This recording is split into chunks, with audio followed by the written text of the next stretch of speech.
Hallelujah. സ്തോത്രം. കടന്നു വന്ന എല്ലാ ദൈവമക്കളെയും കർത്താവ് ധന്യമായി അനുഗ്രഹിക്കട്ടെ. ഹല്ലേലൂയ. സ്തോത്രം ചെയ്യുന്നു. നമുക്കാർക്കും ഒരു മുഴ കൂട്ടാനോ ഒരു മുഴ കുറയ്ക്കാനോ കഴിയില്ല. ദൈവം ഏൽപ്പിച്ചു തന്നിരിക്കുന്ന അളവിൽ മാത്രമേ നമുക്ക് മുമ്പോട്ട് പോകാൻ കഴിയുള്ളൂ. ആ അളവിൽ കർത്താവ് നമ്മെ അനുഗ്രഹിച്ച്, കർത്താവ് നമുക്ക് എല്ലാവിധ വിടുതലുകളും തന്ന് അനുഗ്രഹിക്കുമാറാകട്ടെ എന്ന് നമുക്ക് ആത്മാർത്ഥമായി ദൈവത്തോട് യാചിക്കാം. ഇന്ന് പകൽക്കാലം ദൈവസന്നിധിയിൽ കടന്നു വന്ന എല്ലാവരെയും ഒരിക്കൽ കൂടെ ക്രിസ്തുയേശുവിൻ്റെ നാമത്തിലുള്ള സ്നേഹവന്ദനത്തെ അറിയിക്കുന്നു.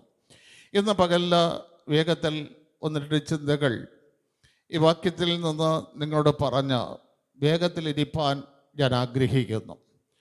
46-ാം സങ്കീർത്തനം എൻ്റെ 1-ാം വാക്യം സ്തോത്രം ചെയ്യുന്നു. ഒന്ന് വായിച്ചേ.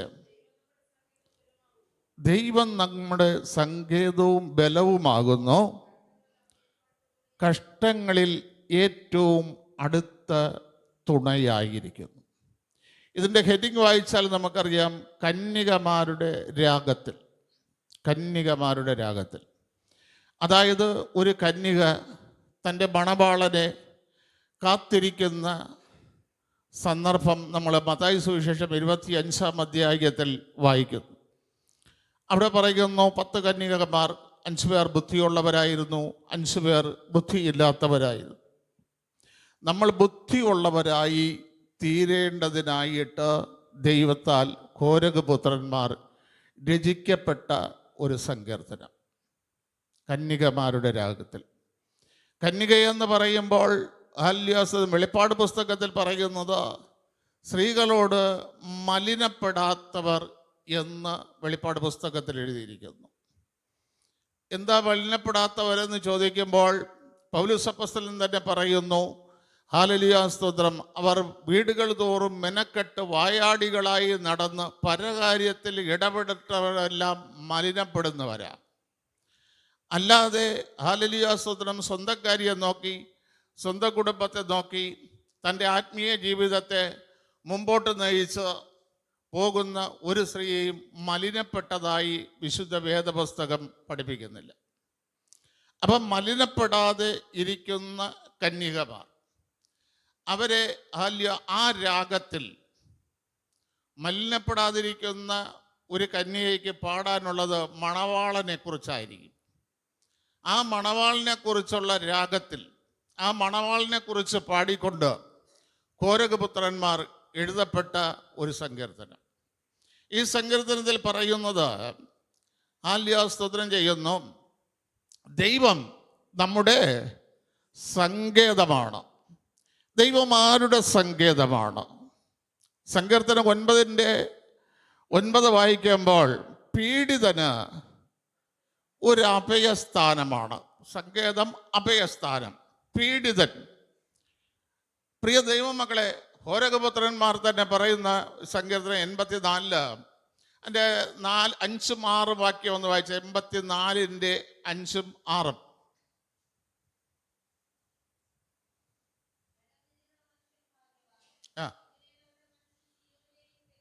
ഒന്ന്, ബലമുണ്ടെങ്കിൽ സിയോനിലേക്കുള്ള പെരുവഴികൾ ഉണ്ടാകും.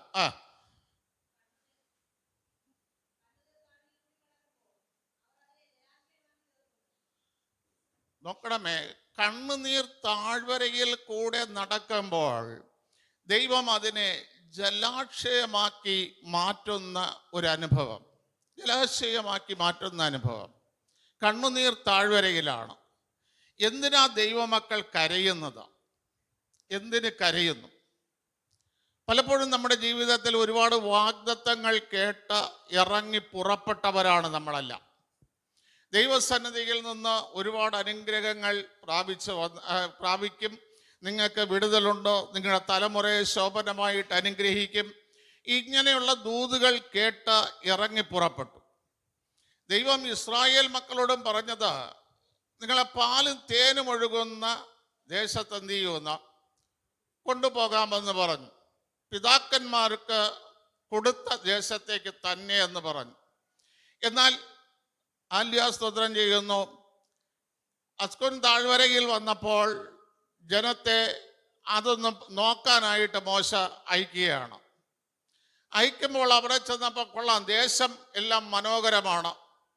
അവിടെ ഒരു കുല മുന്തിരി 2 പേർ ചേർന്നാണ് കൊണ്ടുവരുന്നത്, തോളത്ത് വെച്ച് ചുമന്ന് കൊണ്ടുവരുന്നു.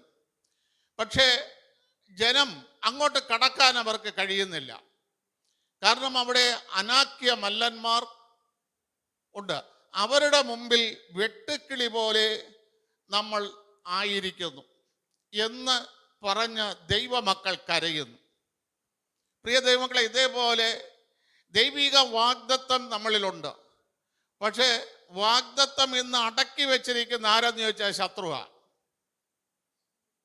ദൈവിക അനുഗ്രഹം നമ്മളിലുണ്ട്, പക്ഷെ നമുക്ക് അങ്ങോട്ട് കാലെടുത്ത് വെക്കാൻ കഴിയാതെ വേണം ശത്രു ആധിപത്യം പറഞ്ഞ് മുമ്പോട്ട് പോകുമ്പോൾ ശത്രു പറയുന്നു, അല്ല, ഒരു കാരണവശാലും ഇതിനകത്തേക്ക് നിന്നെ പ്രവേശിക്കില്ല എന്ന് പറഞ്ഞ് ശത്രു ഹല്യാസ്തോത്രം ചെയ്യുന്ന ആഡംബരത്തോടെ ജീവിക്കുമ്പോൾ ദൈവമക്കളോട് ദൈവത്തിന് പറയാനുണ്ട്, നിങ്ങൾ അവരെ പേടിക്കരുത്, നിങ്ങൾ അവരെ ഭ്രമിക്കുക, അവരെ കണ്ട് ഭ്രമിക്കരുത്.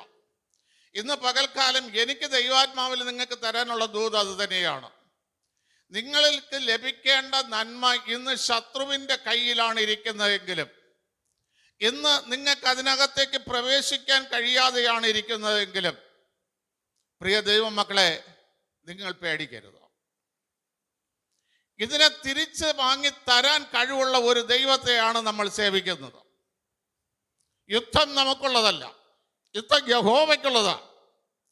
ജയമെന്ന് പറയുന്നത് കുതിരകളിലും തേരിലുമല്ല ഇരിക്കുന്നത്, ദൈവത്തിൻ്റെ കൈവശം ഇരിക്കുന്നതാണ് ജയം. ആ ജയം അവകാശമാക്കണമെങ്കിൽ നമ്മൾ ഒരു വിഷയത്തിൻ്റെ മുമ്പിൽ പേടിക്കരുത്, നമ്മൾ ഭ്രമിച്ചു പോകരുത്. ഹല്ലേലൂയ, സ്തോത്രം. യോശുവയ്ക്കും കാലേബിനും പറയാനുള്ളത് അത് മാത്രമാണ്. നിങ്ങൾ അവരെ കണ്ട് പേടിക്കരുത്. വലിയവനായ യഹോവ നമ്മളെ കൂടെ ഉണ്ടെങ്കിൽ അവരെ തോൽപ്പിക്കാൻ നമുക്ക് കഴിയും എന്ന് പകൽക്കാലം അങ്ങനെ ഒരു ദൂത് ഇവിടെ കോരഹപുത്രന്മാർ നൽകുകയാണ്. ദൈവം നമ്മുടെ കൂടെ ഉണ്ടെങ്കിൽ ഏത് ശത്രുവിനെയും തോൽപ്പിച്ച് അതിനെ കൈവശപ്പെടുത്താൻ കഴിയും എന്ന്. 2 നിങ്ങൾ വായിച്ചു നോക്കണം. ആഖോർ താഴ്വര. എന്താ ആഖോർ താഴ്വര സംഭവിച്ചത്? ഒരു വെള്ളിക്കിണ്ണി ഒരു വസ്ത്രവും മോഹിച്ചവനെ അവൻ മുഖാന്തരം ഒരു ജനതയെ മൊത്തം തോൽപ്പിച്ച് 30 പേരുടെ മരണത്തിന് കാരണമാക്കി തീർത്ത് അവൻ കല്ലെറിയപ്പെട്ട കല്ല് കൂമ്പാരമായി മരിക്കപ്പെട്ട സ്ഥലമാണ് ആഖോർ താഴ്വര. നമ്മുടെ ജീവിതത്തിലും ഇതേപോലെ നമ്മളെ കുടുംബത്തിനകത്തും ചില വ്യക്തികൾ അരുതാത്തത് മോഹിച്ചത് കൊണ്ട് നമ്മുടെ ജീവിതത്തിൽ കടന്നു വന്ന, നമ്മുടെ കുടുംബതലങ്ങളിൽ കടന്നു വന്ന അനർത്ഥങ്ങളുണ്ട്, ഇല്ലേ? അനർത്ഥങ്ങളുണ്ട്. എങ്കിലും ഹോശയ്യ പ്രവാചകന്റെ പുസ്തകത്തിൽ പറയുന്നത്, ഞാൻ അവളെ വശീകരിച്ച് മരുഭൂമിയിൽ കൊണ്ടുപോയി ഞാൻ ഹൃദ്യമായി സംസാരിക്കുമ്പോൾ അവൾ എനിക്ക് കീഴടങ്ങും, അവൾ എന്നെ ഉടയവനെ എന്ന് വിളിക്കും. വിളിച്ചു കഴിയുമ്പോൾ ഞാൻ അവൾക്ക് പ്രത്യാശയുടെ വാതിലായിരിക്കുന്ന ആഖോർ താഴ്വരകളെ കൊടുക്കും. നിന്റെ കുടുംബത്തിൽ എന്താഗ്രഹിച്ചിട്ടാണോ ഈ അനർത്ഥം സംഭവിച്ചത്, ആ അനർത്ഥം സംഭവിച്ച വിഷയത്തിനകത്തെ ആഗ്രഹങ്ങളെ നിവർത്തിച്ചു തന്ന്, ആ ആഗ്രഹങ്ങളെ സഫലമാക്കി തന്ന് നിന്നെ വഴി നടത്തുന്ന ഒരു ദൈവം നിന്റെ മുമ്പിലുണ്ട്. ഹല്ലേലൂയ, സ്തോത്രം.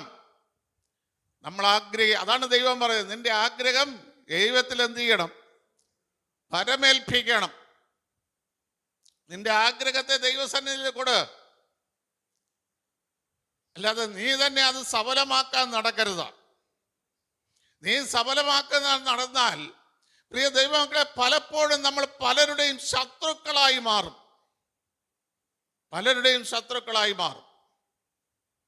ഹല്ലേലൂയ, സ്തോത്രം. നമ്മളെ ഒതുക്കണമെങ്കിലും നമ്മളെ കെട്ടണമെങ്കിലും നമ്മുടെ വായിൽ നിന്ന് ശത്രുവിന് എന്തെങ്കിലും കിട്ടണം, അല്ലെ? ശിംശോനോട് ദലീല ചോദിക്കുന്ന ഒരു ചോദ്യം, നിന്നെ ഒതുക്കേണ്ടതിനും നിന്നെ കെട്ടേണ്ടതിനും ഞാൻ എന്ത് ചെയ്യണം? അത് നീ പറഞ്ഞു തരണം. അത് അവന്റെ വായിൽ നിന്ന് വിഴുന്നപ്പോഴേ അവനെ കെട്ടാൻ എന്ത് ചെയ്തുള്ളൂ. അതേപോലെ ദൈവമക്കളുടെ അതരത്തിൽ ദൈവം ചില കാര്യങ്ങൾ തന്നിട്ടുണ്ട്. അത് മറ്റുള്ളവർ മനസ്സിലാക്കിയാൽ അത് വെച്ചാണ് നമ്മളെ കെട്ടുന്നത്. അത് മനസ്സിലാക്കാതെ നമ്മൾ അതരത്തെ അടക്കി സൂക്ഷിക്കേണ്ടത് നമ്മുടെ കർത്തവ്യം. മനസ്സിലായ? ആഖാന്റെ ആഗ്രഹം ഒരു കുടുംബത്തെ മാത്രമല്ല, ഒരു ഗോത്രത്തെ, ഒരു ദേശത്തിൽ നിന്ന് 30 പേരെ എന്ത് ചെയ്യേണ്ടി വന്നു. ഇതുപോലെയാണ് നമ്മുടെ തലമുറകൾ അരുതാത്തത് ആഗ്രഹിക്കുമ്പോൾ ചില ജഡീക മരണങ്ങൾ നമ്മുടെ കുടുംബതലത്തിനും നമ്മളെ ദേശത്തും കടന്നു വരും. ആ കടന്നു വരുന്നതിനെ ദൈവം മാറ്റി അനുഗ്രഹമാക്കി തരണമെങ്കിൽ ഇന്നു മുതൽ ദൈവവുമായിട്ടൊരു ഹൃദ്യമായ ഇടപെടൽ നമുക്കുണ്ടാകണം. ദൈവം പറയുന്നത്, ഞാൻ അവളെ മരുഭൂമിയിൽ കൊണ്ടുപോയി, ഏകാന്തതയിൽ കൊണ്ടുപോയി, ആരും സഹായിപ്പാനില്ലാത്തടത്ത് കൊണ്ടുപോയി, ഞങ്ങൾ തമ്മിൽ സംസാരിക്കും. ഇന്ന് പകൽക്കാലം അതിന് നമുക്ക് തയ്യാറാകാമോ? ഏകാന്തതയിൽ ദൈവവുമായിട്ട് സംസാരിക്കാൻ. അപ്പോഴായിരിക്കും നിന്റെ പ്രത്യാശയുടെ വാതിൽ തുറക്കുന്നത്. എവിടെയാണോ നിന്റെ തലമുറ തകർന്നത്, എവിടെയാണോ നീ തകരപ്പെട്ടത്, എവിടെയാണോ നിന്റെ ആഗ്രഹങ്ങളെ കുഴിച്ചു മൂടിയത്, അവിടെ നിന്ന് ദൈവം നിന്നെ ഉയർപ്പിക്കും. നിന്റെ തലമുറയെ ഉയർപ്പിക്കും, നിന്റെ കുടുംബത്തെ ഉയർപ്പിക്കും. ഹല്ലേലൂയ, സ്തോത്രം. അതിന് ദൈവമായിട്ട് നമുക്ക് ഹൃദ്യമായ ഒരു ബന്ധം ഉണ്ടാകണം. ഹൃദ്യമായ ഒരു ബന്ധമുണ്ടാകണം. മുതൽ നമുക്കറിയാം ഏലാത്താഴ്വര, അവിടെ എന്താ നടക്കുന്നത്? യുദ്ധമാണ് നടക്കുന്നത്. 40 ദിവസം കൊണ്ട് സ്തോത്രം ചെയ്യുന്നു ഇസ്രായേൽ ജനത്തെ നിന്ദിച്ച് പരിഹസിച്ച് നിൽക്കുന്ന മല്ലനായ ഗോലിയാത്ത്.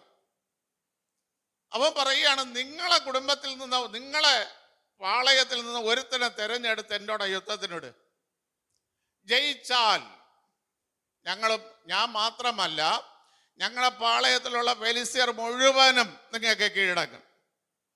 പക്ഷേ നിങ്ങൾ ജയിച്ചാൽ നിങ്ങളെ പാളയത്തിലുള്ളവർ എന്ത് ചെയ്യണം? ഞങ്ങൾക്ക് കീഴടക്കണം. പ്രിയ ദൈവമക്കളെ, നമ്മുടെ വീടുകളിൽ, നമ്മുടെ കുടുംബങ്ങളിൽ, നമ്മുടെ സഭകളിൽ തിരഞ്ഞെടുക്കപ്പെട്ട ഒരു വ്യക്തിയെ കാണും. മനസ്സിലായ?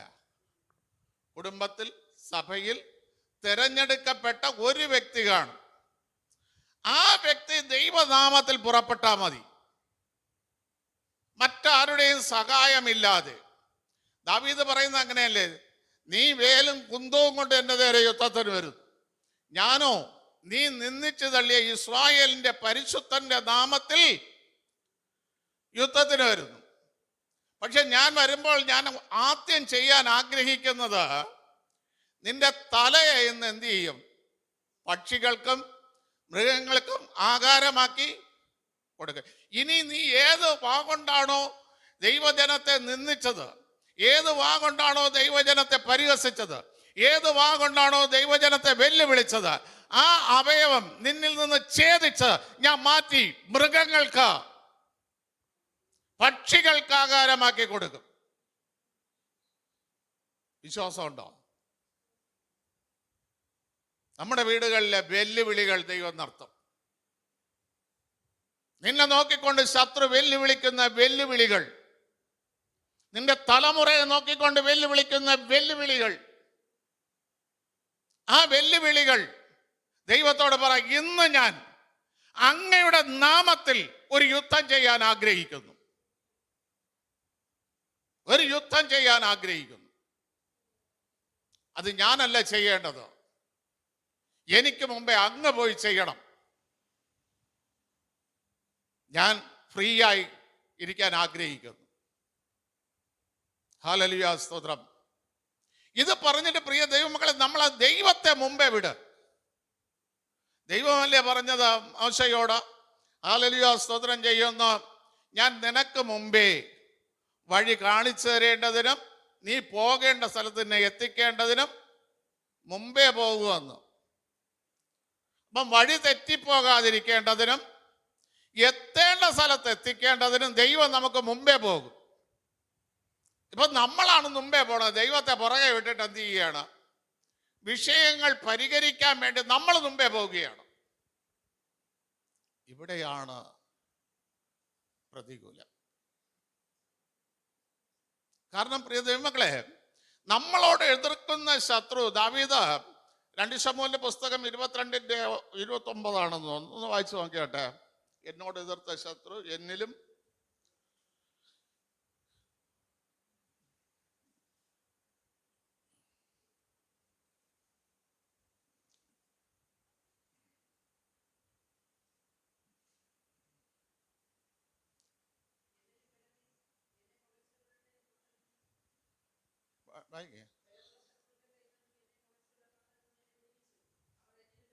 അവർ എന്നിലും ബലമേറിയവരായിരുന്നു.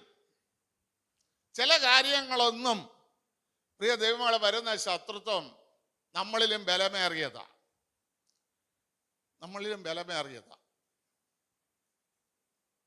യോബ് നമുക്കറിയാം, ദൈവഭക്തനാണ്, ദോഷം വിട്ടകലുന്നവനാണ്, അല്ലേ, നിർമ്മലനാണ്, എല്ലാം ശരിയാ. പക്ഷെ ഇയ്യോബിന് വന്ന പ്രതികൂലം ഇയ്യോബിന് പിടിച്ചു നിർത്താൻ കഴിയുമോ? കഴിയില്ല. അതാണ് എന്നിലും ബലമേറിയവരായിരുന്നു. അത് പണം കൊണ്ട് തീരുന്ന വിഷയമല്ല. ആണോ? ഇയ്യോബിനുള്ള എല്ലാം നശിച്ചെന്ന് പറയുന്നത് ഞാൻ അതിൽ വിശ്വസിക്കുന്നില്ല. കാരണം ഇയ്യോബ് രോഗശയ്യയിൽ കിടക്കുമ്പോൾ ഇയ്യോബിന് ആരുണ്ട്? 19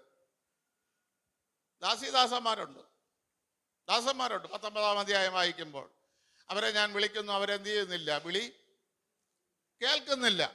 അപ്പം വേലയ്ക്ക് ആളെ നിർത്തത്തക്ക സാമ്പത്തികം ആരെ കയ്യിലുണ്ട്? ഇപ്പോഴും യോബിന്റെ കയ്യിലുണ്ട്, ഇല്ലേ? ഹല്ലേലൂയ സ്തോത്രം.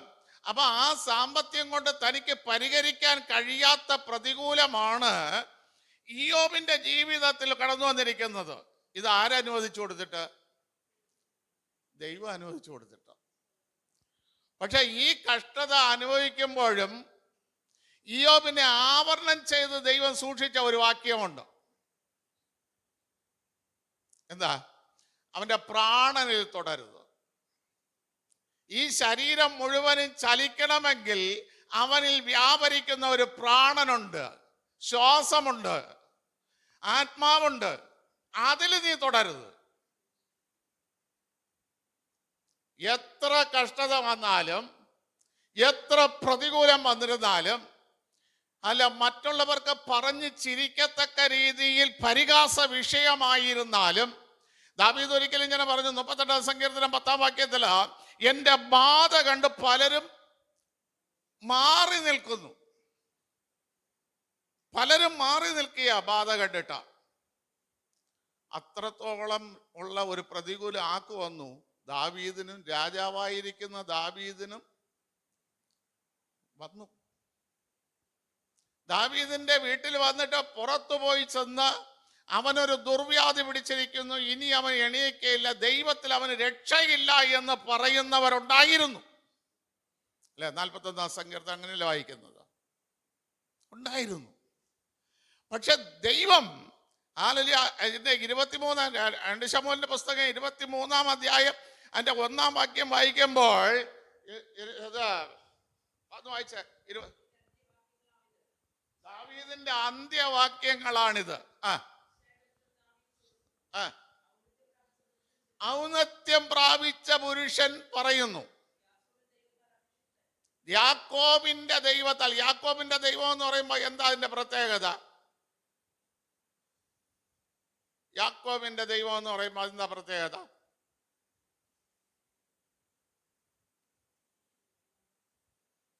മനശ്ശെ എഫ്രൈമിനെ അനുഗ്രഹിക്കുമ്പോൾ യാക്കോബ് എന്താ പറയുന്നത്?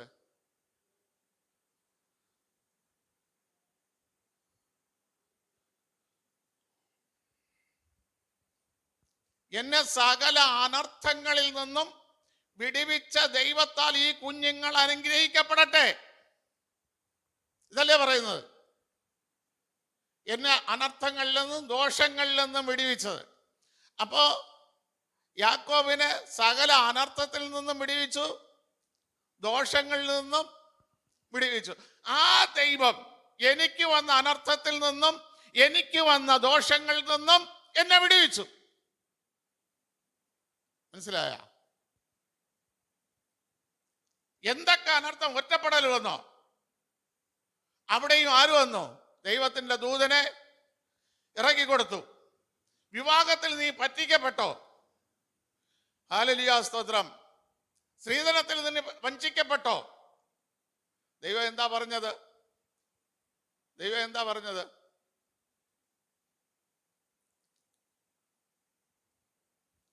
യാക്കോബിനോട് എന്താ പറഞ്ഞത് ദൈവം?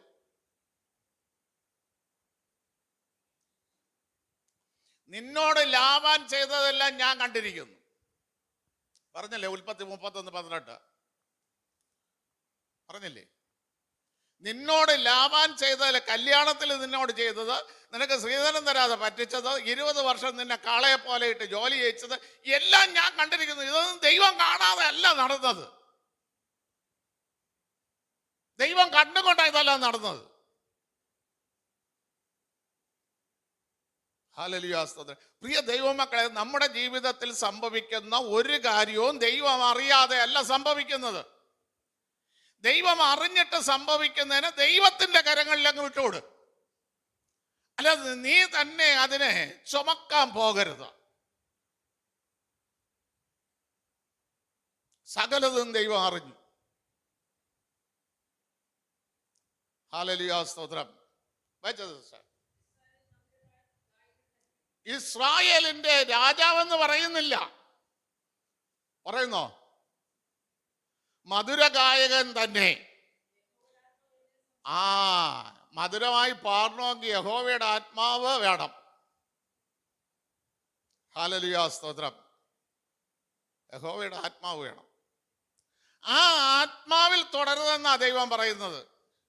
നീ ശരീരത്തിൽ തൊട്ടോ, അവന്റെ സമ്പത്തിൽ തൊട്ടോ, അവന്റെ തലമുറയിൽ തൊട്ടോ, പക്ഷേ എന്നെ പുകഴ്ത്താൻ കൊടുത്തിരിക്കുന്ന, എന്നെ ഉയർത്താൻ കൊടുത്തിരിക്കുന്ന അവന്റെ ജീവന്റെ ആത്മാവിൽ തുടരുത്. ഹല്ലേലൂയ, സ്തോത്രം. ദാവീദ് ആ യുദ്ധത്തിന് ദൈവത്തെ മുന്നിൽ നിർത്തിയിട്ട് യുദ്ധത്തിന് പോയപ്പോൾ ദാവീദ് ഇങ്ങനെ വെച്ച തോട്ടിലൊന്ന് കല്ലൊന്നും എടുത്തുകൊണ്ടൊന്നും പെയ്യില്ല.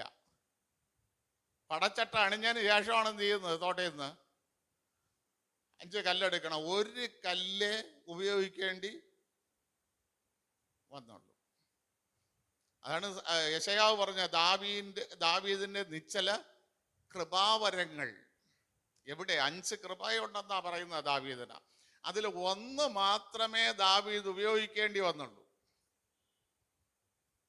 തൻ്റെ മുമ്പിലുള്ള ശത്രു എന്ത് ചെയ്തു? നിലംപരിചായി. ഇതാണ് ദൈവത്തിന്റെ ബലം. ഈ ബലം നമുക്ക് ലഭിക്കേണ്ടതിന് എന്ത് ചെയ്യണം? പത്രോസ് പറയുന്നത് എന്താണ്? 1 പത്രോസിന്റെ ലേഖനം 5-ാം അധ്യായം അതിന്റെ 8-ാം വാക്യം 7 തൊട്ടൊന്ന് വായിച്ചു.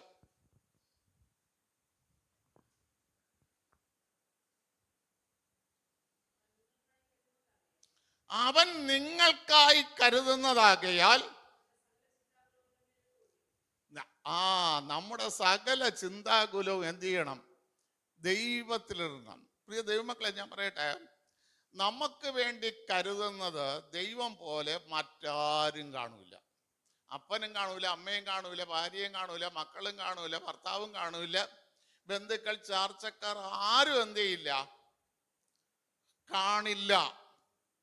കാരണം പൗലോസ് 2 കൊരിന്ത്യർ ലേഖനം 1-ാം അധ്യായം അതിന്റെ 2 കൊരിന്ത്യർ 1-ന്റെ 3-ാം വാക്യം വായിച്ചെന്ന്.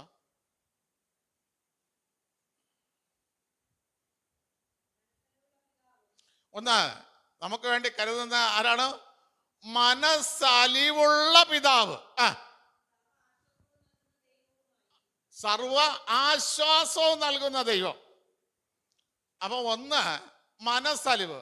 എന്താ മനസ്സലിവ് കർത്താവ് കാണിച്ചത്? മത്തായി സുവിശേഷം 15-ാം അധ്യായം 32-ാം വാക്യം വായിക്കുമ്പോൾ കർത്താവ് പറയാണ്, തൻ്റെ അടുക്കൽ വന്ന ജനത്തെ കണ്ടിട്ട്, വായിച്ച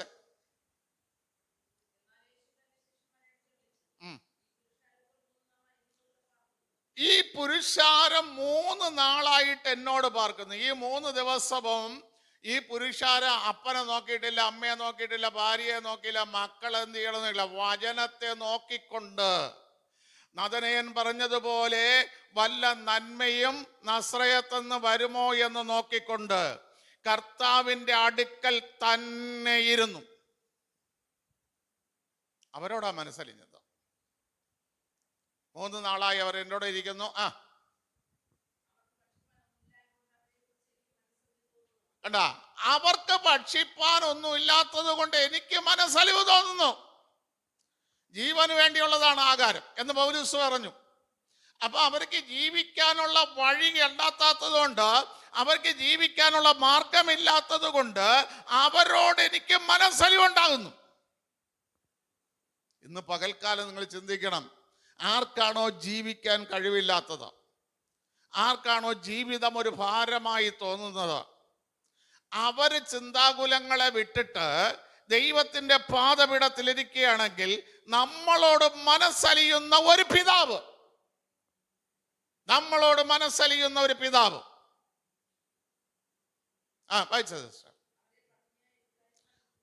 അവരെ പട്ടിണിയായി വിട്ടയപ്പാൻ എനിക്ക് മനസ്സില്ല. കണ്ട, എന്തുകൊണ്ടാണ് മനസ്സലിഞ്ഞത്? അവർ വഴിയിൽ, അവർ എത്തേണ്ട സ്ഥലത്ത് എത്തുന്നതിന് മുമ്പേ അവർ തളർന്നു പോകും. അവർക്ക് ഞാൻ ഒരു സ്ഥലം വെച്ചിട്ടുണ്ട് എത്താൻ. ഈ സ്ഥലത്ത് അവർ എത്തുന്നതിന് മുമ്പേ അവർ എന്ത് ചെയ്തു? ഇതാണ് ദൈവത്തിന്റെ മനസ്സലിവ്. നമുക്ക് 70, 80 അല്ലെങ്കിൽ 60, 65 പ്രായം വരെ ദൈവം വെച്ചു. പക്ഷെ അതിനു മുമ്പ് തന്നെ നമുക്ക് പോയാൽ മതി എന്നൊരു ചിന്ത വരുമ്പോൾ അതിനർത്ഥം നമ്മൾ ജീവിതത്തിൽ തളർന്നുപോയി. അതിനെ താങ്ങുന്ന ഒരു ദൈവം, അതിനെ താങ്ങുന്ന ദൈവം, ഇതാണ് മനസ്സലിവ്. സർവ ആശ്വാസത്തിൻ്റെയും ദൈവമാണ്. സർവ ആശ്വാസവും. നമ്മളെ പ്രിയ ദൈവമക്കളെ, നമുക്ക് ആശ്വാസം ലഭിക്കണമെന്ന് പറഞ്ഞാൽ നമ്മൾ ആരോട് പറഞ്ഞാലും, ഞാൻ അന്ന് നിൻ്റെ അടുത്ത് പറഞ്ഞിട്ട് നീ കേട്ടില്ല, ഇതൊക്കെ അതുകൊണ്ട് അല്ലേ പൗലോസ് പറഞ്ഞില്ലേ, ദൈവമക്കളെ നിങ്ങൾ എല്ലാവരും എൻ്റെ വാക്ക് കേട്ടെങ്കിൽ ഈ ആപത്തിൽ. പക്ഷേ ധൂർത്തപുത്രൻ ഭവനത്തിൽ വന്നപ്പോൾ ഞാൻ തന്ന സമ്പത്തൊക്കെ എന്തിനു ചെയ്തടാ, വിറ്റ് നശിപ്പിച്ചാടാ എന്ന് ചോദിച്ചോ പിതാവ്? ദൂരത്തുനിന്ന് കണ്ടപ്പോഴേ ഓടിച്ചെന്ന് അവൻ എന്ത് ചെയ്തു? ഇതാണ് പിതാവിൻ്റെ മനസ്സലിവ്. സ്വർഗസ്ഥനായ പിതാവിൻ്റെ മനസ്സലിവിനെ അവിടെ കാണിക്കുന്നത്. ഒരു കുറ്റം പറഞ്ഞുകൊണ്ടല്ല നമ്മളെ ചേർത്തണയ്ക്കുന്നത്. ഹല്ലേലൂയ, സ്തോത്രം. നമ്മളെ കുറവുകളെ കണ്ടെത്തിയാണ് ചേർത്തണയ്ക്കുന്നത്. പലപ്പോഴും ഞാൻ ഡോണ വിളിച്ചെൻ്റെ അടുത്ത് വചനങ്ങൾ ചോദിക്കുമ്പോൾ ഞാൻ പറയാറുണ്ട്, പാപമെന്ന് പറയുന്നത് സാഹചര്യമാണ് നമ്മളെ കൊണ്ട് ചെയ്യിക്കുന്നത്. ആ സാഹചര്യം നീ സ്വയമായി സൃഷ്ടിച്ചതാണെങ്കിൽ മാത്രമാണ് ശിക്ഷ. ആ സാഹചര്യം നിന്റെ മേൽ വന്നു വീഴുന്നതാണെങ്കിൽ, വന്ന് ഭവിക്കപ്പെട്ടതാണെങ്കിൽ ശിക്ഷയില്ല. സാഹചര്യം എന്ന് പറഞ്ഞൊരു സാധനം, ഹല്ലേലൂയ, ഒരു പ്രവൃത്തിയുണ്ട്. കല്യാണ വീട്ടിൽ പോയി അല്ലേ, വഴിത്തലക്കരിക്കുന്ന എല്ലാവരെയും കൊണ്ടുവന്നു. ആ കല്യാണ വീടിനകത്തേക്ക് പ്രവേശിക്കുന്നതിന് മുമ്പേ രാജാവ് എന്ത് കൊടുത്തിട്ടുണ്ട്? കല്യാണ വസ്ത്രം കൊടുത്തിട്ടുണ്ട്. ഈ വസ്ത്രത്തെ അലക്ഷ്യമാക്കി കയറി വന്നവനാണ്. അവൻ്റെ കയ്യിൽ വസ്ത്രം കിട്ടിയിട്ടും അവൻ എന്ത് ചെയ്തില്ല, അത് ധരിച്ചില്ല. ഇവനെയാണ് പുറത്തുള്ള ഇരുട്ടിൽ കൊണ്ട് തള്ളിയിട്ടത്. അല്ലാതെ അവിടെ നിന്ന് പിടിച്ചോണ്ട് വന്നവരെ അവർക്ക് ഇന്നതേ ഉടുക്കാൻ കഴിയൂ, ഇന്നതേ ഉള്ളൂ, അത് ദൈവത്തിനറിയാം. പക്ഷെ അവർക്ക് മറ്റൊരു വസ്ത്രം ദൈവം ഇത് ഉടുക്കാതെ വന്നവർക്കാണ് ശിക്ഷ. സാഹചര്യം, നമ്മുടെ സാഹചര്യങ്ങളെ വിലയിരുത്തി നമുക്ക് ചിന്തിക്കുന്ന മനസ്സലിവുള്ള ദൈവം, മനസ്സലിവുള്ള ദൈവം സാഹചര്യത്തെ നോക്കി മനസ്സലിയുന്നു. ഹല്ലേലൂയ, സ്തോത്രം. ഈ ദൈവം കഷ്ടങ്ങളിൽ ഏറ്റവും അടുത്ത തുണ. ദാവീദ് ഒരിക്കൽ പറഞ്ഞു, എന്റെ പ്രാർത്ഥന എവിടെ എത്തി? 2 ശമൂവേലിന്റെ പുസ്തകം 22:5-6 വായിച്ചേ.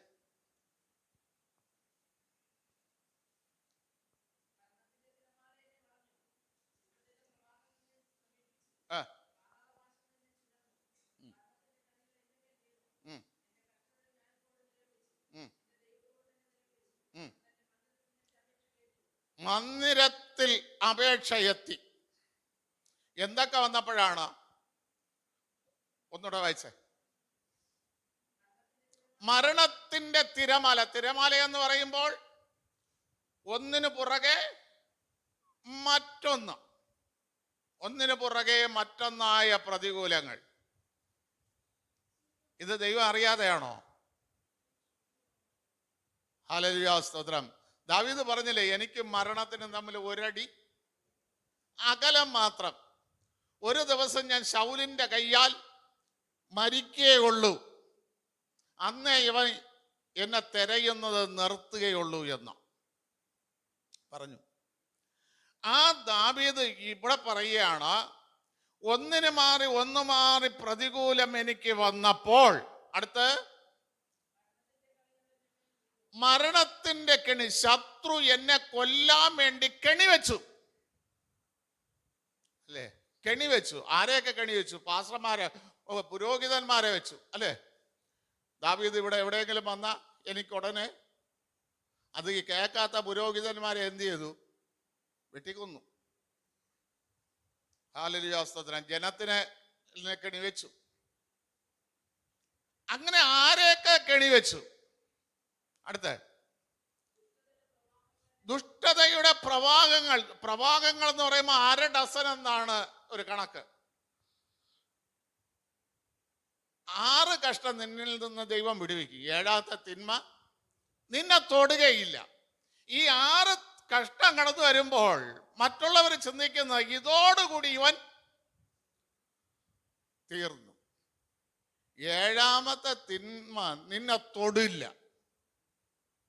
അവരത് പറയണം. ഇവൻ തീർന്നെന്ന് എന്ത് ചെയ്യണം? പറയണം. ഞാൻ വചനം ചിന്തിക്കുമ്പോൾ നമുക്കറിയാം, പൗലോസ് പറയുന്നൊരു വാക്യം 2 തിമോഥെയോസിന്റെ ലേഖനം 4-ാം അധ്യായം അതിൻ്റെ 15 തൊട്ടൊന്ന് വായിച്ചു നോക്കട്ടെ. 2 തിമോഥെയോസ് 4:15 തൊട്ട് അതിൻ്റെ മുകളിലത്തെ വാക്യം നമ്മുടെ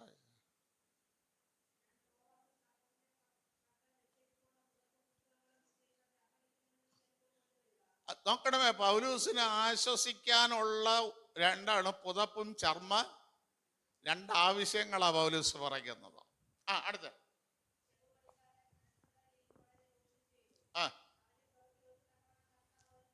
നോക്കണമേ. ഇവിടെ ചെമ്പുപണിക്കാരൻ അലക്സാണ്ടർ എനിക്ക് വളരെ ദോഷം ചെയ്തു. അവന്റെ പ്രവൃത്തിക്ക് തക്കവണ്ണം അവൻ എന്തുകൊണ്ട് അങ്ങനെ ചെയ്തു, അതാ വിഷയം.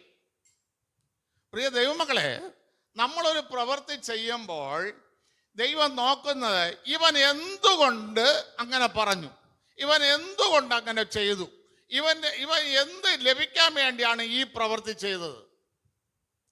ഇതിനെ വിലയിരുത്തുന്ന ദൈവം. അവന്റെ പ്രവൃത്തി അവന്റെ തലയിൽ തന്നെ ദൈവം വരുത്തും. അലക്സാണ്ടർ വളരെ ദോഷം ചെയ്തു, അതിന് അവന്റെ പ്രവൃത്തി ചെയ്യട്ടെ. അടുത്ത വാക്യം. അവൻ പൗലൂസിന്റെ പ്രസംഗത്തോടെ എന്ത് ചെയ്തു?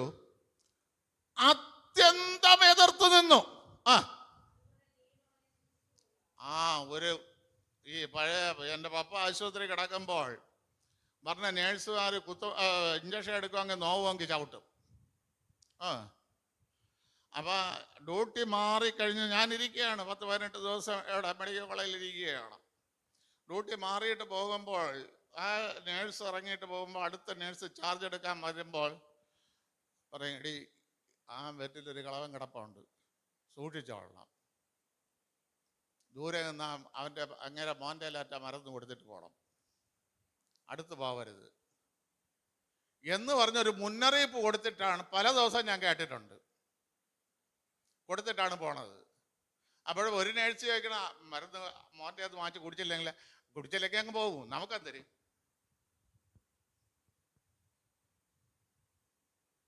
അപ്പം അവരുടെ പ്രവൃത്തിയെ വെച്ചാണ് നേഴ്സ് എന്ത് ചെയ്തത്? അവരുടെ വെപ്രാളമോ അവരുടെ ശരീരത്തിൽ വന്ന രോഗത്തിൻ്റെ കാര്യമാണ് ഒരു ബന്ധവും ഇല്ലാത്ത ആ മോളെ ചവിട്ടിയെന്നോ ഒന്നോ അവർക്ക് എന്തല്ല. ഈ ഷുഗർ രോഗം വന്ന് നിൽക്കുമ്പോൾ ഷുഗർ അങ്ങ് കൂടി ഇരിക്കട്ടെ, ഞാൻ എൻ്റെ അനുഭവം ഞാൻ ഈ പറയുന്നത്, പെട്ടെന്ന് വിശന്നു, എന്തെങ്കിലും തിന്നില്ലെങ്കിൽ അപ്പോഴും കിടക്കണെല്ലാം അടിച്ചു പൊട്ടിക്കാൻ തോന്നും. നമ്മൾ എന്തെങ്കിലും എടുത്ത് അടിച്ചു പൊട്ടിച്ചാൽ എന്തെന്ന് പറയും, ഭ്രാന്തായി, എന്തോ ചെയ്യണത്. പക്ഷെ എന്നിൽ വ്യാപരിക്കുന്ന രോഗത്തിന്റെ ആത്മാവാണ് അതെന്ന് ആരെങ്കിലും ചിന്തിക്കോ? ഹല്ലേലൂയ, സ്തോത്രം. നമ്മുടെ പ്രവർത്തിക്കൊത്തവണ്ണം ദൈവം പകരം ചെയ്യും. അടുത്ത്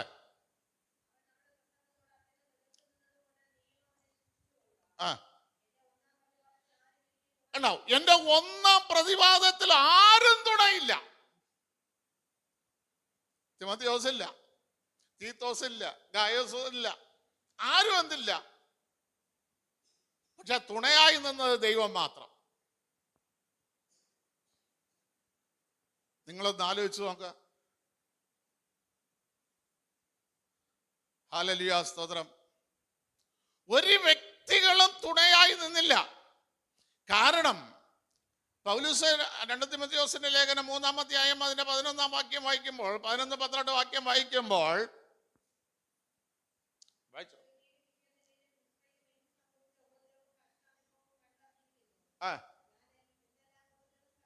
എന്തെല്ലാം ഉപദ്രവം സഹിച്ചു, എല്ലാത്തിൽ നിന്ന് ആര് വിടിയിച്ചു? പൗലൂസിന്റെ വിദ്യാഭ്യാസമല്ല, പൗലൂസിന്റെ ജാതി, യഹൂദൻ എന്നുള്ള ജാതിയല്ല, പൗലൂസിന്റെ പണമല്ല, അല്ല റോമൻ പൗരൻ എന്നുള്ള പദവിയല്ല വിടിവിച്ചത്. പിന്നെയോ എല്ലാത്തിൽ നിന്ന് കർത്താവ് എന്നെ വിടിവിച്ചു. കർത്താവ് എന്നെ വിടിവിച്ചു.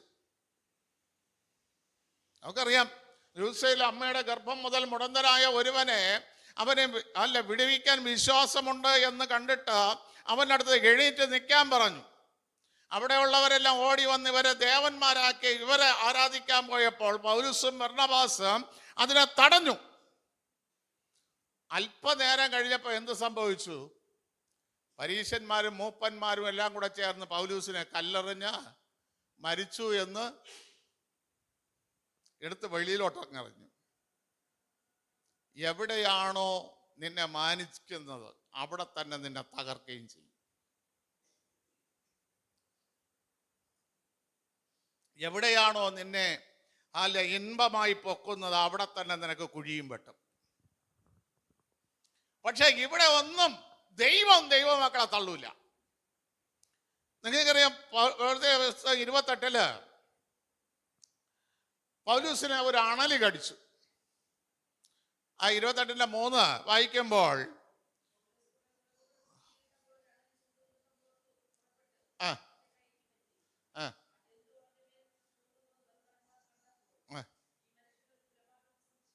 ഈ മനുഷ്യൻ ഒരു കുലപാതകനെന്ന് സംശയമില്ല. ഇതാര് പറഞ്ഞത്? ഇതാര് പറഞ്ഞത്? ഇതാര് പറഞ്ഞത്?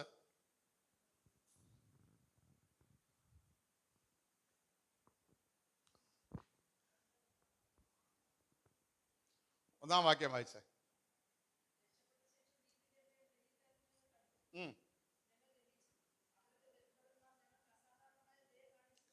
ഇതാര് പറഞ്ഞത്? ആര് പറഞ്ഞത് ഗീത സിസ്റ്ററെ?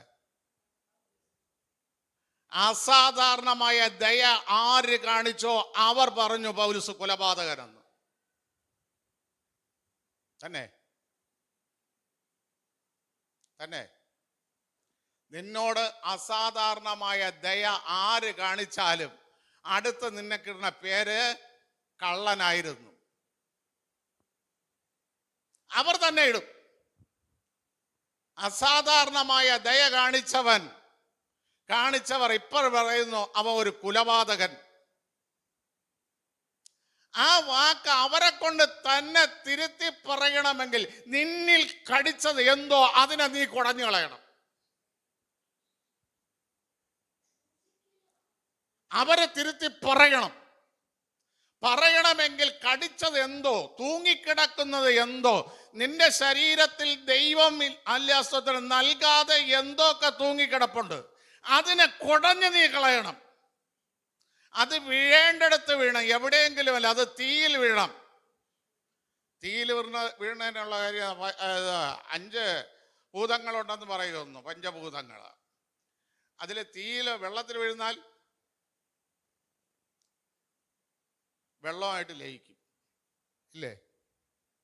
ആകാശത്ത് വീഴുന്നാൽ അത് അന്തരീക്ഷമായിട്ട് ലയിക്കും. കാറ്റിൽ വീഴുന്നാൽ കാറ്റുമായിട്ട് അത് ലയിക്കും. പക്ഷെ തീയിൽ വീഴുന്നാൽ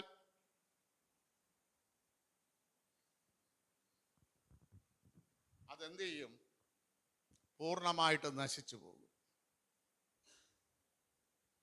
നിന്റെ ശരീരത്തിൽ ഇപ്പോൾ തൂങ്ങിക്കിടക്കുന്നത് അത് പൂർണ്ണമായിട്ട് നശിക്കണം. ആഗ്രഹമാണോ, ജഡീകമാണോ, നിഗളമാണോ, അഹങ്കാരമാണോ, ദുഷ്ചിന്തയാണോ, അസൂയയാണോ, എന്താണെങ്കിലും അതിനെ നീ കുടഞ്ഞ് വീഴേണ്ടടുത്ത് ഇടണം.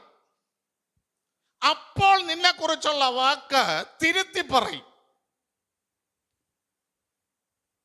നീ ഇടേണ്ടടുത്ത് ഇതുവരെ ഇട്ടിട്ടില്ല. പ്രിയ ദൈവങ്ങളെ, ശലോമോൻ പറഞ്ഞു, സഭാപ്രസംഗിയുടെ പുസ്തകം 8:11 വായിക്കുമ്പോൾ ശിക്ഷാവിധിക്കുള്ള വായിച്ചേ, 8:11 തോന്നുന്നു. വായിച്ചോ.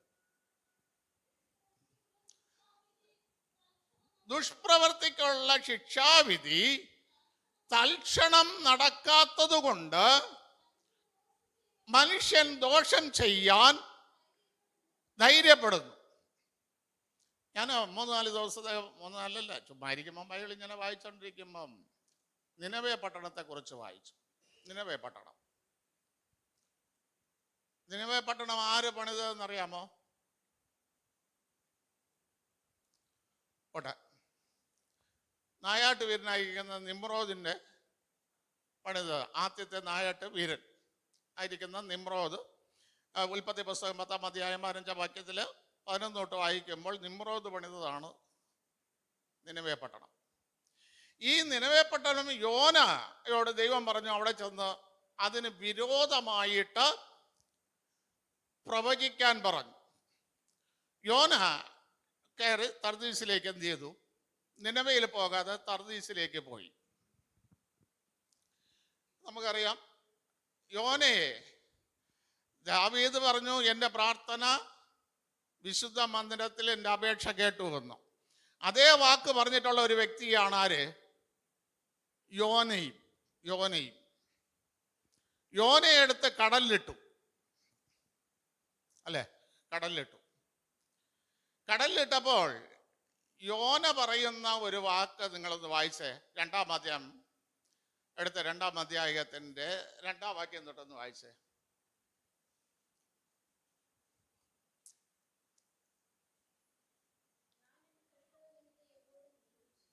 ഞാൻ എൻ്റെ കഷ്ടത നിമിത്തം യഹോവയോട് നിലവിളിച്ചു, അവൻ എനിക്ക് ഉത്തരമരുളി. ഞാൻ പാതാളത്തിന്റെ വയറ്റിൽ നിന്ന് അയ്യം വിളിച്ചു. പീഡന നിമിത്തമാണ് അയ്യം വിളി എന്ന് ഇയ്യോബിന്റെ പുസ്തകം 35:9 വായിച്ചാൽ നമുക്ക് കാണാം. ഹല്ലേലൂയ, സ്തോത്രം ചെയ്യുന്നു. അയ്യം വിളിച്ചു.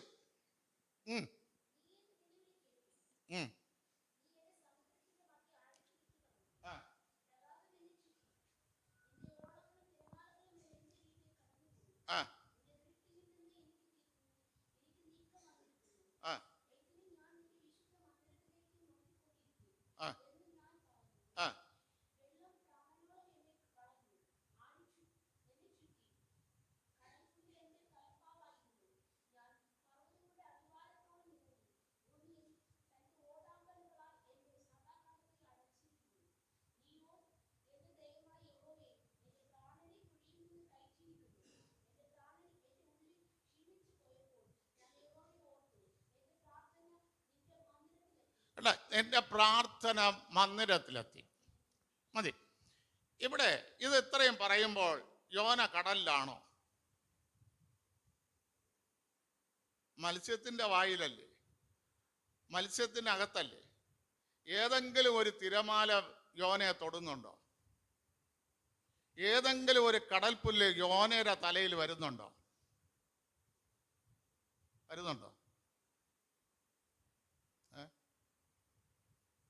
മത്സ്യത്തിന്റെ മീതക്കൂടയിലേ പോകുന്നു. യോന മത്സ്യത്തിനകത്തല്ലേ?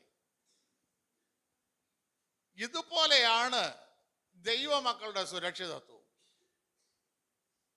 നമുക്ക് തോന്നും കടലിൽ യോന കിടക്കുന്നത് കൊണ്ട് കടൽപ്പുല്ലെല്ലാം ആരെ തലയിലിരിക്കുകയാണെന്ന്? യോനേര തലയിലിരിക്കുകയാണെന്ന്. യോനേര തലയിലൊന്നുമില്ല. ദൈവം വിളിച്ചിട്ടുണ്ടെങ്കിൽ ദൈവത്തിന് സൂക്ഷിക്കാനും അറിയാം, ഉറപ്പായിട്ടും. ദൈവം യോനയെ വിളിച്ചിട്ടാണ്, 2 രാജാക്കന്മാരുടെ പുസ്തകം 14-ാം അധ്യായത്തിലാണ് യോനയെ വിളിക്കുന്നത്. വിളിച്ചിട്ടാണ് ഇറങ്ങിയതെങ്കിൽ സൂക്ഷിക്കാൻ ദൈവത്തിന് നന്നായിട്ട് അറിയാം. എത്ര കടൽപ്പുല്ല് വരട്ടെ, എത്ര മരണത്തിൻ്റെ തിരമാലകൾ വരട്ടെ, അവിടെയെല്ലാം യോനയെ ദൈവം സൂക്ഷിക്കും. ഒരു പട്ടണത്തെക്കുറിച്ച് വേദപുസ്തകത്തിൽ 3 പുസ്തകം എഴുതിയിട്ടുള്ള ഏക പട്ടണമാണ് നിനവേ പട്ടണം. 3 പുസ്തകം എഴുതിയിട്ടുണ്ട്. 3 മുന്നറിയിപ്പുകൾ കൊടുത്ത എഴുതിയതാണ്. യോന പ്രസംഗിച്ചപ്പോൾ ശിക്ഷ നടന്നിരുന്നു എങ്കിൽ മറ്റ് 2 പുസ്തകങ്ങളുടെ ആവശ്യം ഇല്ലായിരുന്നു. അത് നിങ്ങൾ നോക്കിയോ, നഹൂന്റെ പുസ്തകം 2-ാം അധ്യായം 10-ാം വാക്യം ഒന്ന് വായിച്ചു നോക്കുക.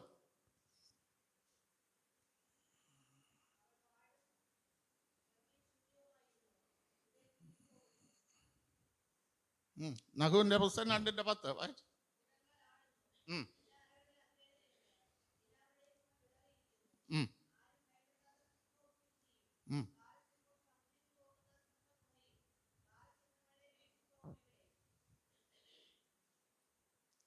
മറ്റേ 3:7 വായിച്ച.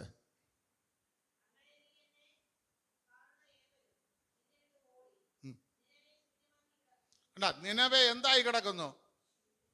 അവിടെ കിടന്ന 1,20,000 പേരും ഇല്ല. കാരണം ഇവർക്ക് വിടുതൽ കൊടുത്ത് ഇവർ വഴി എന്ത് ചെയ്തില്ല? സൂക്ഷിച്ച് നോക്കിയില്ല,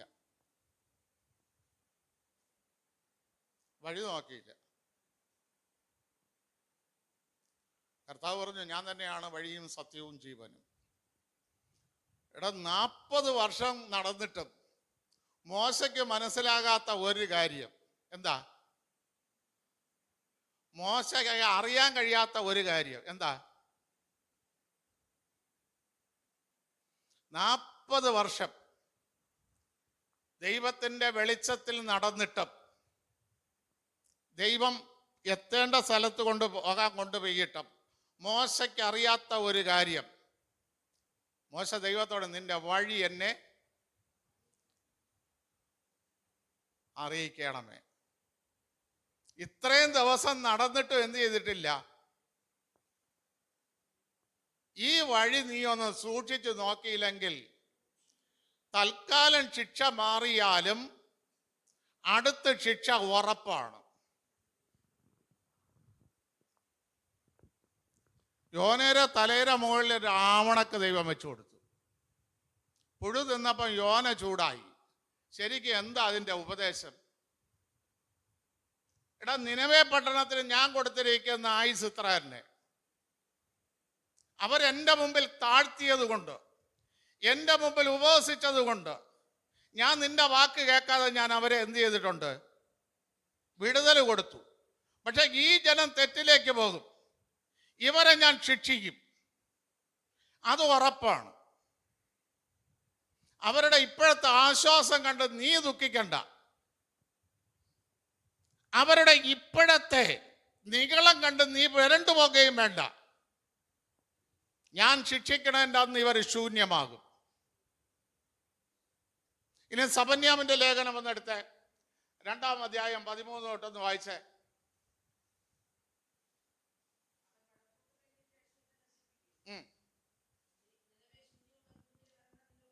കണ്ട നിനവേ.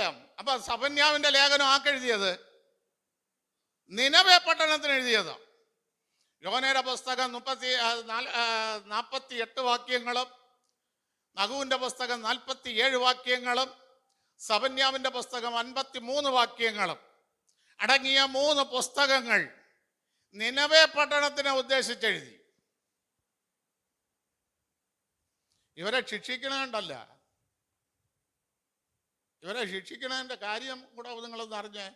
സഫന്യാവിൻ്റെ ലേഖനത്തിൽ പറയുന്നത് ദൈവത്തിൻ്റെ യാഗ ദിവസം അന്യദേശത്തിലെ വസ്ത്രം നിസാര കാര്യം.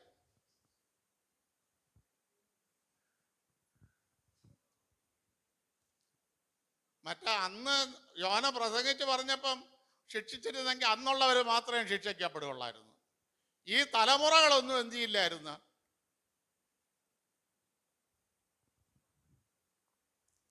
ഞാൻ പ്രാർത്ഥിക്കുന്ന കർത്താവേ, ഞാൻ ചെയ്ത തെറ്റിന് എനിക്ക് എന്നെ തരണേ, എൻ്റെ തലമുറയിലോട്ട് എന്ത് ചെയ്യരുത്, കൊണ്ടുപോകരുത്. അല്ലേ? കൊണ്ടുപോകരുത്. നമ്മൾ സമാധാനത്തിന് വേണ്ടി, നമുക്ക് ആശ്വാസത്തിന് വേണ്ടി നമ്മൾ ദൈവത്തോട് പറയും, ദൈവമേ എൻ്റെ കാലഘട്ടത്തിൽ എനിക്ക് സമാധാനം തരണേ. തെറ്റ് ചെയ്തിട്ടുണ്ടെങ്കിൽ അതിൻ്റെ ശിക്ഷ നീ അനുഭവിക്കണം. തെറ്റിന് ശിക്ഷയുണ്ട്. അത് ദൈവമക്കളായിരുന്നാലും ജാതികളായിരുന്നാലും അവർക്ക് ദൈവം ശിക്ഷിച്ചിരിക്കും. തെറ്റ് ചെയ്തിട്ട് ദൈവമേ ശിക്ഷിക്കരുത്, സമാധാനം എന്താണെന്നും പ്രാർത്ഥിക്കുന്നതിനേക്കാൾ തെറ്റ് ചെയ്യാതിരിക്കുന്നതല്ലേ നല്ലത്. ഹല്ലേലൂയ, സ്തോത്രം. പ്രിയ ദൈവമക്കളെ, ഞാൻ പറയാം, നിനക്കൊരു സങ്കടമുണ്ട്, കഷ്ടകാലത്ത് തക്ക തുണ. സന്തുകയുടെ അടുത്ത് പൗലൂസ് പറയുന്നൊരു വാക്യമുണ്ടോ? ഹല്ലേലൂയ, സ്തോത്രം.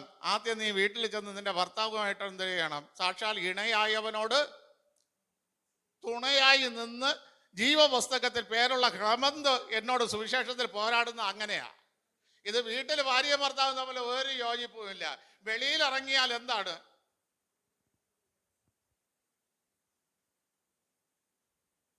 എങ്ങനെ സുവിശേഷത്തിൽ പോരാടും?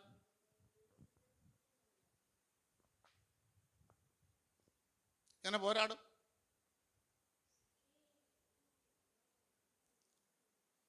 ഇസഹാക്കിന് എല്ലാം ദൈവം അനുഗ്രഹിച്ചു. നിന്റെ ഈ ഏകജാതൻ മുഖാന്തരം ഞാൻ സർവ്വജാതികളെയും അനുഗ്രഹിക്കും. അബ്രഹാമിനോട് പറയുന്നു, നിന്നെ ഞാൻ ഐശ്വര്യമായി അനുഗ്രഹിക്കും എന്ന് പറഞ്ഞിട്ട് പറഞ്ഞു കഴിഞ്ഞപ്പോൾ 23-ാം അധ്യായത്തിൽ സാറ മരിക്കുന്നു. 22-ലാണ് പറഞ്ഞ് ഐശ്വര്യമായിട്ട് അനുഗ്രഹിക്കുമെന്ന്. 23-ൽ സാറ മരിക്കുന്നു. സാറ മരിക്കുമ്പോൾ അടക്കാൻ എന്നില്ല, സ്ഥലമില്ല. 400 വെള്ളിക്കാശ് ഗിദ്യൻ്റെ വാങ്ങി മിൽക്ക ഗുഹയിൽ സാറയെ അടക്കി കഴിഞ്ഞിട്ട് അബ്രഹാം ചെയ്തത് ഇസഹാക്കിനെ കൊണ്ടൊരു വിവാഹം കഴിപ്പിക്കുകയായിരുന്നു. എൻ്റെ വീട്ടിൽ എൻ്റെ മോനെ എല്ലാം ഉണ്ട്, പണമുണ്ട്, പദവിയുണ്ട്, അനുഗ്രഹമുണ്ട്, ദാസന്മാരുണ്ട്. അവൻ ആഗ്രഹിക്കുന്നത് എല്ലാം കൊടുക്കാൻ എൻ്റെ വീട്ടിൽ ഇപ്പം ആളുണ്ട്. പക്ഷെ ഒന്നു കൊടുക്കാൻ ആളില്ല. എന്ത് കൊടുക്കാൻ ആളില്ല? എൻ്റെ വീട്ടിൽ അവൻ ചോദിക്കുന്നത് എല്ലാം കൊടുക്കാൻ ആളുണ്ട്, പക്ഷെ ഒന്നു കൊടുക്കാൻ ആളില്ല. എന്തു കൊടുക്കാൻ ആളില്ല? എന്തു കൊടുക്കാൻ ആളില്ല?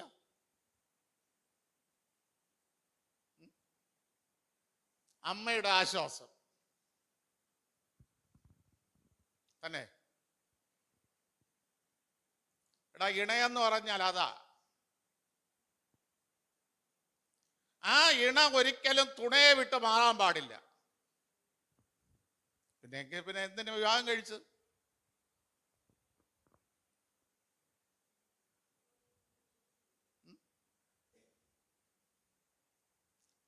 അബ്രഹാമിന്റെ വീട്ടിൽ എല്ലാം ഉണ്ടെന്നേ, ഐശ്വര്യമായിട്ടുള്ള അനുഗ്രഹം ഇല്ലേ, ദാസന്മാരില്ലേ, എന്ത് വേണമെങ്കിലും ഒരുക്കി കൊടുക്കാൻ ആളില്ലേ, ഭൃത്യന്മാരില്ലേ?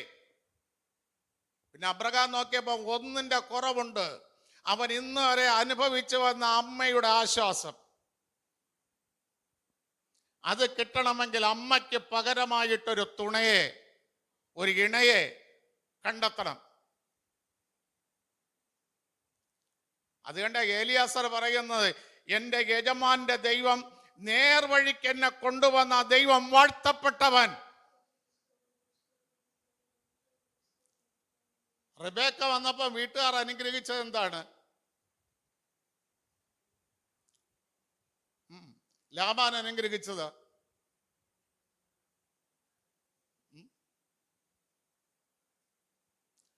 സഹോദരി, നീ അനേക ആയിരമായി തീരുക, നിന്നെ ദോഷിക്കുന്നവരുടെ പടിവാതിൽ നീ സ്വന്തമാക്കണം. ഇസഹാക്കിനോട് വിവാഹം കഴിച്ചവർ വന്നപ്പോൾ ഒന്ന്, അവൾ ഒരു കുറ്റവും ഇസഹാക്കിനെ കുറിച്ച് പറഞ്ഞിട്ടില്ല. ദാരിദ്ര്യം വന്നപ്പോൾ അവരെ വീട്ടിനകത്ത് വിനോദം. ആ വിനോദിച്ച ഭാര്യയും ഭർത്താവും ഉള്ള വീട്ടിലുള്ള നായകൻ, കുടുംബനാഥൻ വിതച്ചപ്പോൾ 100 മേനി ഫലം തന്നെ. എന്താ മറ്റുള്ളവർ വിതച്ചപ്പോൾ കിട്ടിയില്ല? ഇവിടെ ഐക്യതയുണ്ടെന്നേ, സ്നേഹമുണ്ടെന്നേ, പരസ്പര ആശ്വാസം ഉണ്ടെന്നേ. അതുകൊണ്ട് വിതച്ചപ്പോൾ 100 മേനി. ദേശത്തിലെ ജനത്തെ മുഴുവനും സംരക്ഷിക്കേണ്ട രാജാവിനേക്കാൾ ബലവാനായി തീർന്നു, സമ്പന്നനായി തീർന്നു. രാജാവിന് അസൂയ തോന്നത്തക്ക രീതിയിൽ ഇവൻ ബലപ്പെട്ടു, ദാസന്മാരുള്ളവരായി മാറി. അപ്പന്റെ കാലത്ത് മൂടപ്പെട്ട പല അനുഗ്രഹങ്ങളും ഉറവകളും ഇസഹാക്ക് വീണ്ടും കുത്തി. ആ ഇസഹാക്കിന് ദൈവം ഇടം കാണിച്ചു കൊടുത്തു വർത്തിക്കാൻ. ഇതേപോലെ വേദപുസ്തകത്തിൽ ആർക്കെങ്കിലും ഇടം കാണിച്ചു കൊടുത്തിട്ടുണ്ടോ? കാര്യം കുടുംബത്തിന്റെ ഐക്യതയാണെന്നേ, കുടുംബത്തിലെ സ്നേഹബന്ധമാണെന്നേ. ഈ ബന്ധത്തിൽ നിന്ന് സകല അനുഗ്രഹങ്ങളും തുടങ്ങുന്നത്. അതുകൊണ്ടാ ദൈവം പറഞ്ഞത്, കോരകപുത്രന്മാർ പറയാണ്, അല്യാസ്തോത്രം, ഭാര്യ അങ്ങനെ ഒരു തുണയാണെങ്കിൽ ഇവിടെ കഷ്ടകാലത്ത് ദൈവം എനിക്ക് തക്ക തുണയാണ്, എൻ്റെ അനുഗ്രഹത്തിന് തുണയാണ്, ഞാൻ വിതച്ചാൽ 100 മേനെ തരാൻ തുണയാണ്, എൻ്റെ ശത്രുവിനേക്കാൾ എന്നെ ബലമുള്ളവനാക്കാൻ തുണയാണ്. മനസ്സിലായോ? തുണയാണ്. ഇതാണ് ജീവിതം. അതാ കന്യകമാർ എന്ന രാഗത്തിൽ എഴുതാൻ കാരണം. ഈ സങ്കീർത്തനത്തിൽ പറയുന്നത് 61-ന്റെ 3-ാം വാക്യം ഒന്ന് വായിച്ചേ. സങ്കീർത്തനം 61-ന്റെ 3.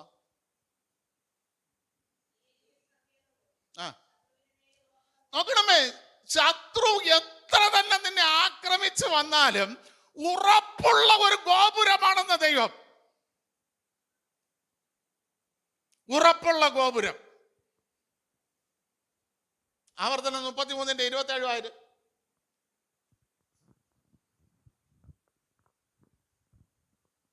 ഹല്ലേലൂയ, സ്തോത്രം.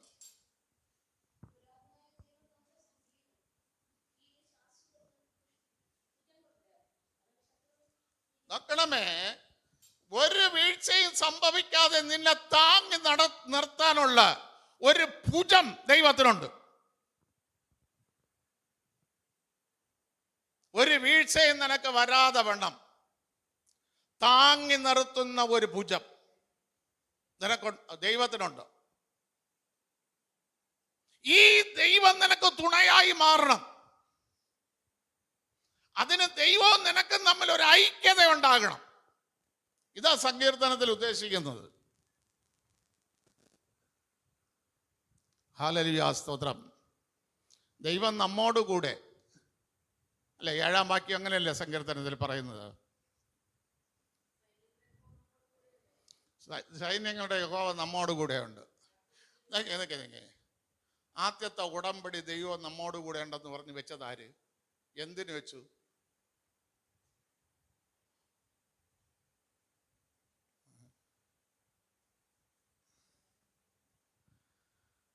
യാക്കോവും ലാബാനും തമ്മിൽ എന്തിനാ വെച്ചത്? അത് രണ്ടാമത് വെച്ചത്, ഞാൻ ഇല്ലാതിരിക്കുമ്പോൾ എൻ്റെ മക്കളെ ഉപദ്രവിക്കരുത് തന്നെ. ഇതാണ് ദൈവം നമ്മളോട് കൂടെ ഉണ്ടെങ്കിൽ നമ്മൾ മരിച്ചാലും നമ്മളെ മക്കളെ ആരും ഉപദ്രവിക്കാതെ ദൈവം. അതിനാദ്യം വേണ്ടത് ദൈവം നമ്മളോടുണ്ടാകണം.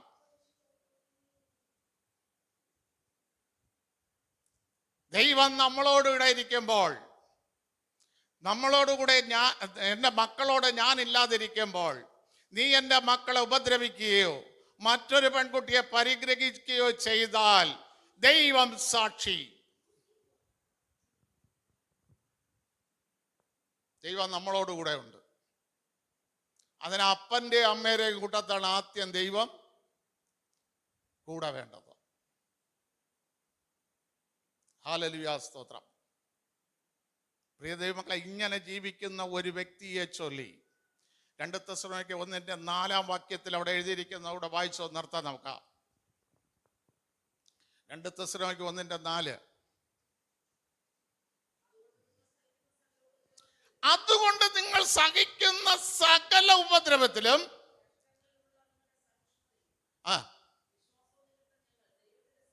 കണ്ടാ, നമ്മളെ കുറിച്ച് ദൈവത്തിന്റെ സഭകളില് പ്രശംസിക്കത്തക്ക നിലവാരത്തിൽ ദൈവം നമ്മളിൽ ഒരു പ്രവൃത്തി ചെയ്യും. അവരിത്രയും കഷ്ടത അനുഭവിച്ചതുകൊണ്ട്, അവരിത്രയും വേദന സഹിച്ചതുകൊണ്ട്, അവരിത്രയും നിന്ന് അനുഭവിച്ചതുകൊണ്ട്, അവരെ ഇത്രയും മറ്റുള്ളവർ ദൂഷിച്ചതുകൊണ്ട് ദൈവം അവരെ മാനിച്ചു എന്ന്, ദൈവം അവരെ അനുഗ്രഹിച്ചു എന്ന്, ദൈവം അവരുടെ പരിഹാസങ്ങളിൽ നിന്ന് വിടുവിച്ചു എന്ന് സകല സഭകളിൽ സാക്ഷ്യം പറയത്തക്ക നിലവാരത്തിൽ ദൈവത്തിന് നമ്മോട് കൂടെയുള്ള ആ തക്ക തുണയായി മാറാൻ ഘോരകപുത്രന്മാർ ആവശ്യപ്പെടുകയാണ്. നമ്മളെക്കുറിച്ച്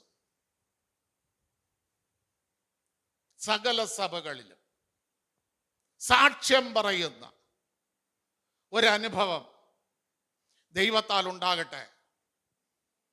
അതിന് ദൈവം നമ്മുടെ സങ്കേതമാകണം, ദൈവം നമ്മുടെ ബലമാകണം, ദൈവം നമ്മുടെ കഷ്ടങ്ങളിൽ ഏറ്റവും അടുത്ത തുണയായി മാറണം.